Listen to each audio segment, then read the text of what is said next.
You know, most Americans are more familiar with Apollo 11, the first mission to land men on the moon, but Apollo 8 was instrumental in bringing that to fruition. Tell us more about the particular mission of Apollo 8. What was the objective?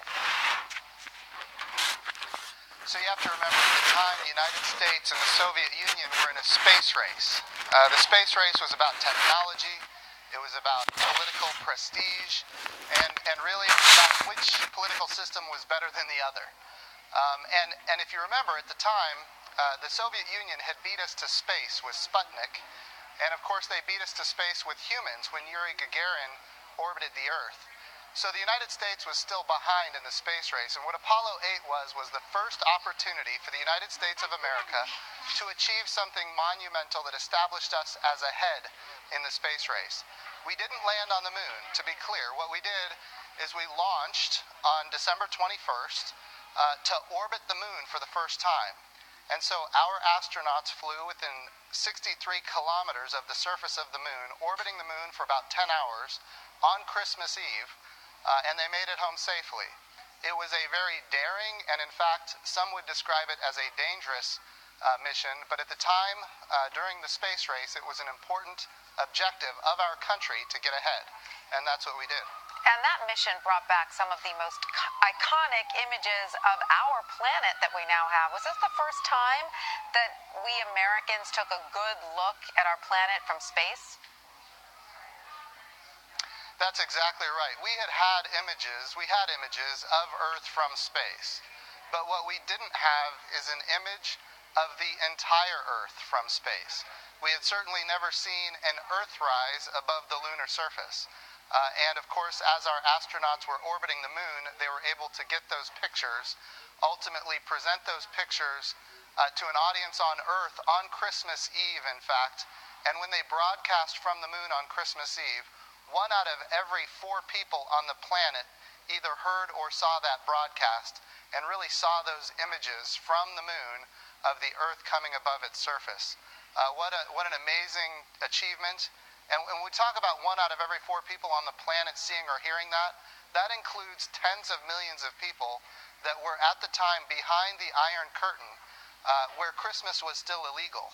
And they broadcast a message about Christmas from the moon on Christmas Eve, which was just an amazing day. Of course, I wasn't born yet, but a lot of people watching this were, and I can only imagine what a big day it was for our country. What an emotional moment it must have been to collectively be a part of that. So how important then was this mission to Apollo 11's future success with actually landing a man on the moon? So each of NASA's missions they each build one after the other and make it even safer for the next mission. And of course, this was, in order to achieve a lunar landing, we had to prove that we could get into lunar orbit, and specifically a low lunar orbit, and then prove that we could leave lunar orbit and do it with just a single engine.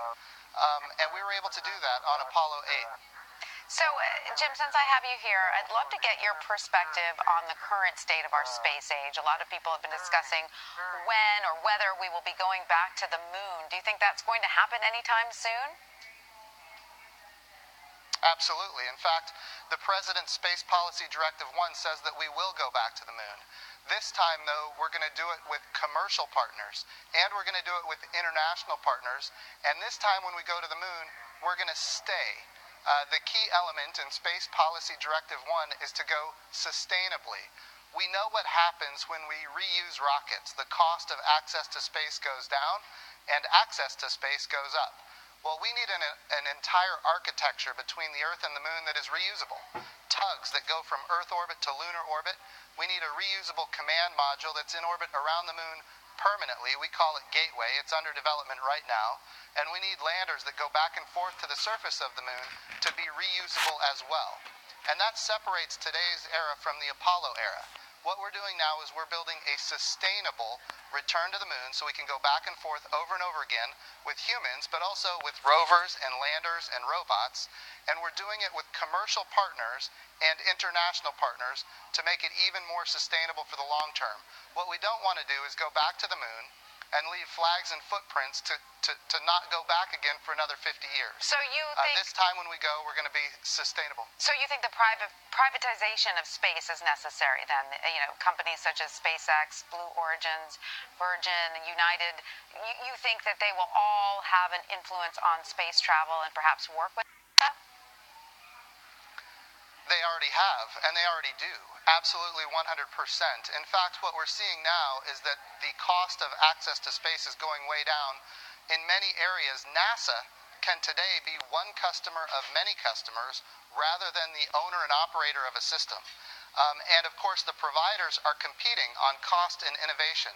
So where there is a robust commercial marketplace, NASA needs to be one customer of many customers and have providers that are competing on cost and innovation. That drives down our cost of access to space in areas where there is a robust commercial marketplace, for example, low Earth orbit. Then we can use our resources to go further and do more. When we talk about